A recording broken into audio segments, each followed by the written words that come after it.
time for the Property Podcast, where every week tens of thousands of property investors, new and experienced, join together to get news, knowledge and laughs at our expense. With me, Rob Bence. And me, Rob Dix. Join us every Thursday morning for your weekly dose of property ideas and motivation. Then head over to our website at thepropertypodcast.com to keep the conversation going. Now though, let's get started. Hello and welcome to the Property Podcast. It's episode 41. It's Boxing Day. We're hardcore. I'm Rob Bence. And with me, as always, is Rob Dix. Hello, Rob. How are you? I am very well, thank you, Rob. How was your Christmas? Fantastic, thank you. That's not true, though, really, is it? No. No, we're recording this in advance. We're not that hardcore at all. We're just efficient. We are. So we didn't fancy recording an episode on Boxing Day, but we thought there should really be one, because just because it's Christmas and everyone else is slacking off, well, that just means that if you power through and get a lot done, that puts you even further ahead going into the new year. We thought that there needed to be a Boxing Day episode, and this one, looking forward to 2014, it's called Should You Ignore Your Goals During 2014? Doesn't sound like something we should be saying, but you'll find out what all that's about. And of course, we've got a resource of the week for you as well. But to start off, we'd like, in the Christmas spirit, to read out our reviews as always. And the first one comes from Gary Bell, and it says, interesting and inspirational stuff. I've been interested in property investment for as long as I can remember, and only recently stumbled across this podcast with the intent of better educating myself, and have been addicted since. I've also worked my way through all the episodes of The Property Geek and Property News Radio. All three are great in their own way and format. I haven't found another property podcast that comes close yet. Well, thank you, Gary. I really appreciate it. Masterclass, says PT. I invested and managed a flat in Guildford from 03 to 08 and did quite well. And since then, I switched to the stock market as I wanted less hands-on investment activity. However, the two Robs have really awakened my interest in property again. And having listened to every episode, I realised how conservative my previous property strategy had been. My previous approach, under-leveraged, hands-on, and one property only, are just three of the several elements I would completely reverse having listened to you guys, delivering a masterclass each week. Thanks for the inspiration and leading me back into the property arena. Paul. Thank you, Paul. And finally, Barry from Fatcham says, Hi, Rob and Rob. Being a newbie to property investment, this podcast has proven to be a great source of experience and knowledge to draw from while doing my own research, with great topics and impartial advice. Between the three podcasts you do, it's proving a great way to learn and fill in the otherwise Monday to Friday commute. Keep up the great work. Well, thank you, everyone. We really appreciate it. We do, and always good to hear that we're improving people's commutes. If we do nothing else for the world, if we make a few commutes a bit less horrible, then I'm happy. So it's been Christmas, but that hasn't stopped us working hard for getting everything ready for the launch of the Property Hub. You probably know by now we're opening the doors on the 9th of January. So some lucky people have got early access. Everyone else, the doors are going to be opening on the 9th of January. And on the 11th of January, we've got a launch party. It's going to be the second ever Property Podcast meetup. It's going to be in King's Cross in London. Sorry, Northerners, there will be a Northern one at some point soon. If you haven't registered yet to come along to that one on the 11th of January, go to thepropertypodcast.com/launch party. That is the place where you need to sign up. It's completely free, but you just need to sign up to say that you're coming along, and that's where you can find out where it's being held and all the details as well. We would love to see you there. We would. And Northerners, me being one of you, I know that trains from Liverpool, Manchester and Leeds are only 2 hours, and they come into Euston and King's Cross, and Euston is a 10-minute walk away from King's Cross. So if you're hardcore enough, you will be there too. But don't worry, we will be heading north in the near future. Rob, this week's topic, should you ignore your goals during 2014? Sounds like a weird one coming from us, but stay with us. This is going to be kind of giving you another way of thinking about goal planning for the coming year. But Rob, let's do a bit of history first. We've talked about goals plenty in the past. Yes, we may have mentioned it once or twice. Mm-hmm. Okay, so our first podcast dedicated to goals, and a very popular podcast, was number 15. And that's where we talked about goals and length. We introduced the idea of SMART goals. So specific, measurable, achievable, realistic and timed goals. How we implement goals ourselves. A lot of people said they really enjoyed that. And we actually discovered, Rob, although we hadn't talked too much before that podcast about how we set out our individual goals, we actually worked in very similar ways, which was incredible, really. As your introduction to goals, episode 15 would be the one to listen to. Then in episode 25, we took it up a level and we gave you a framework for goal setting, and it's about creating a property dreamline. Property dreamline is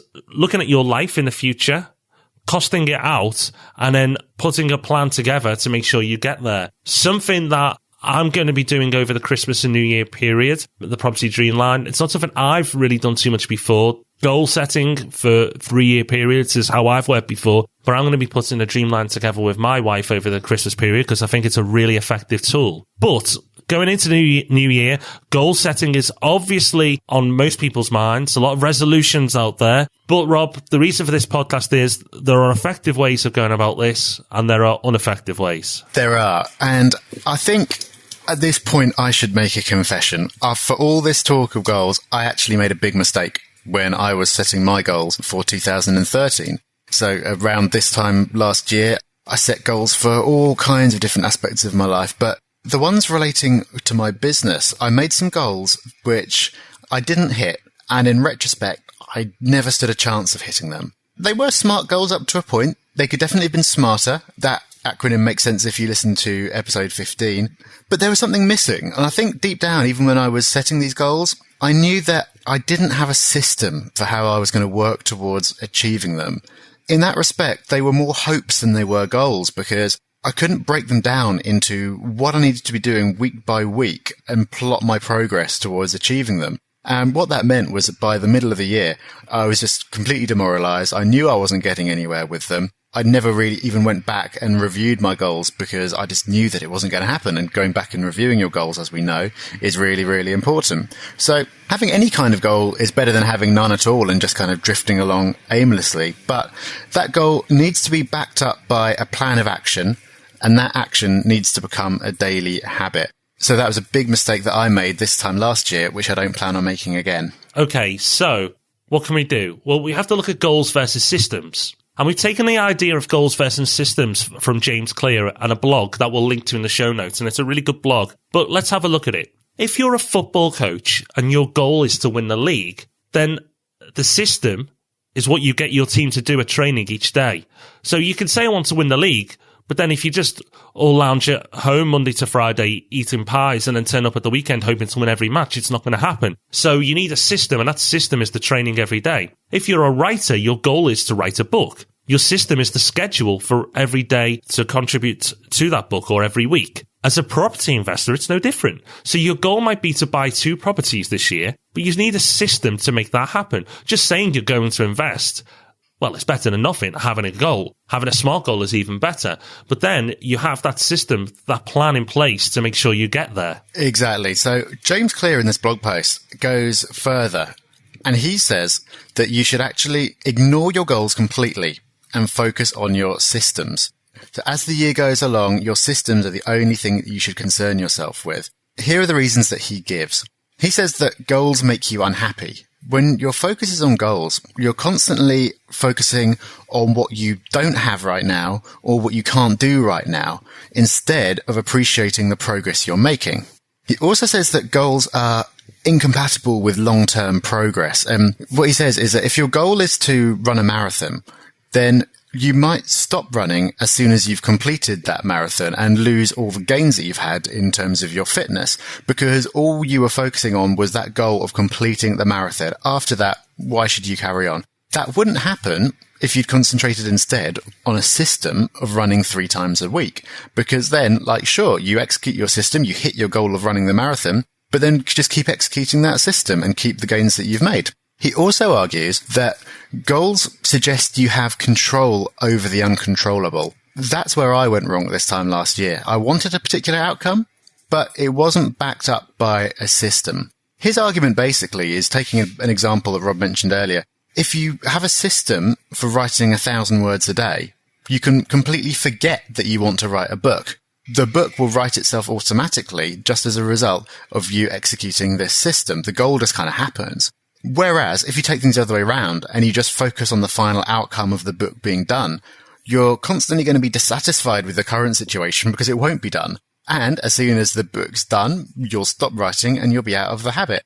They're his arguments for why you should be focusing on systems rather than goals as the year goes along. Does that mean we should not bother with goals at all? No, not at all.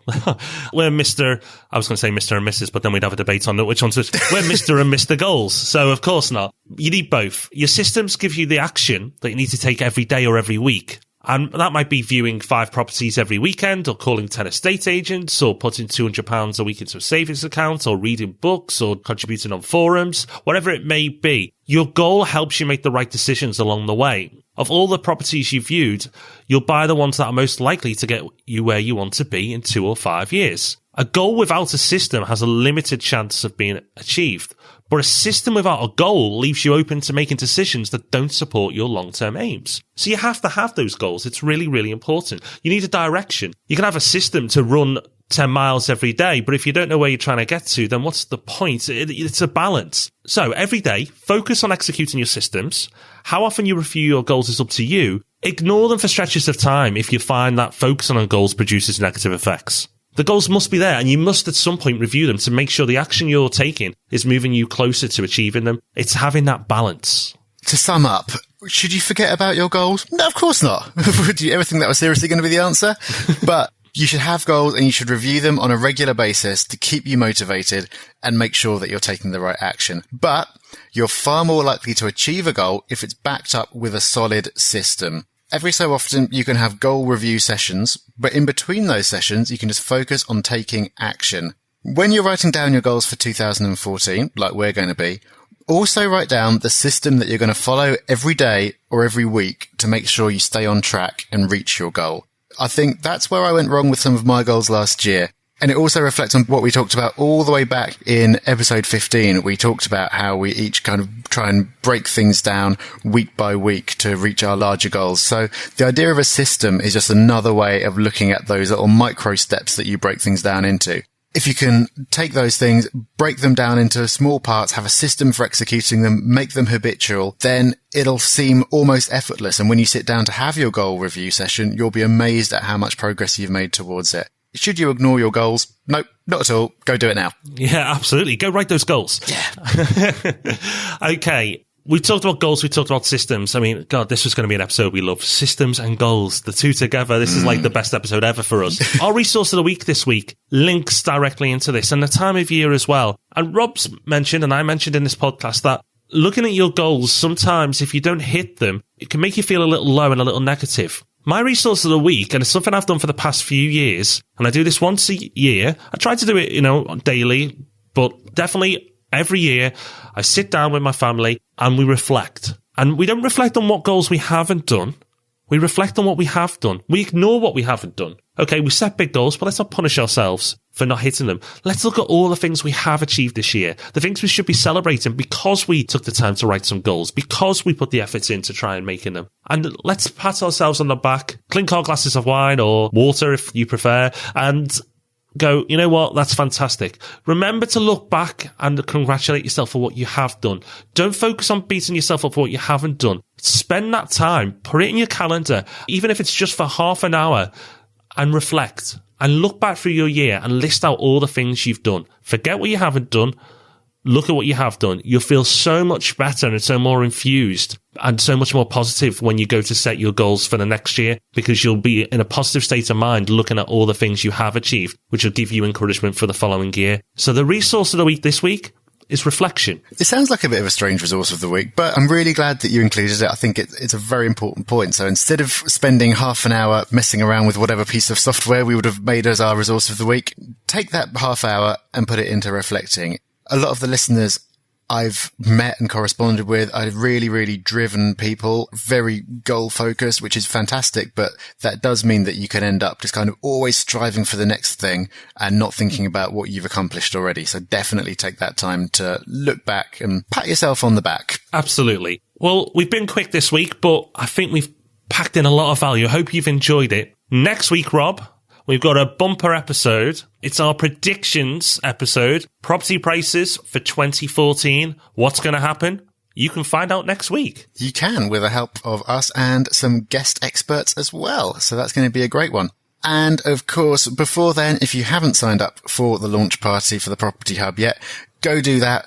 thepropertypodcast.com/launch party. And don't forget, the hub goes live, so if you're listening to this a few days behind, you might be close to January the 9th already. Put that in your calendar. That's a big day. Take the day off. Make sure you're there. I want you in it all day, chatting away. Rob and I will be. Absolutely. Okay, well, thank you very much for sticking with us on Boxing Day. If you are listening on Boxing Day, a hat tip to you, my friend, because I'm impressed you're hardcore and I'm sure you'll have a very, very good 2014. But if you're listening to this at all, thank you. We really appreciate it. That leaves us to say thank you for all your support this year. It's been a brilliant year for us. One of the things we'll be reflecting on for sure is how fantastic the podcast has been in our lives. Before I get too emotional, Rob, I'll let you finish up. But thank you for everyone. We really appreciate it, and we hope to give you even more next year. Thank you so much. It's been an absolutely fantastic year. Let's do it all again in 2014. We'll see you next week. Cheers. Bye-bye. Thanks for listening to The Property Podcast. Make sure you join our mailing list at thepropertypodcast.com. And remember, we love 5-star reviews. Rob even loves them more than air miles.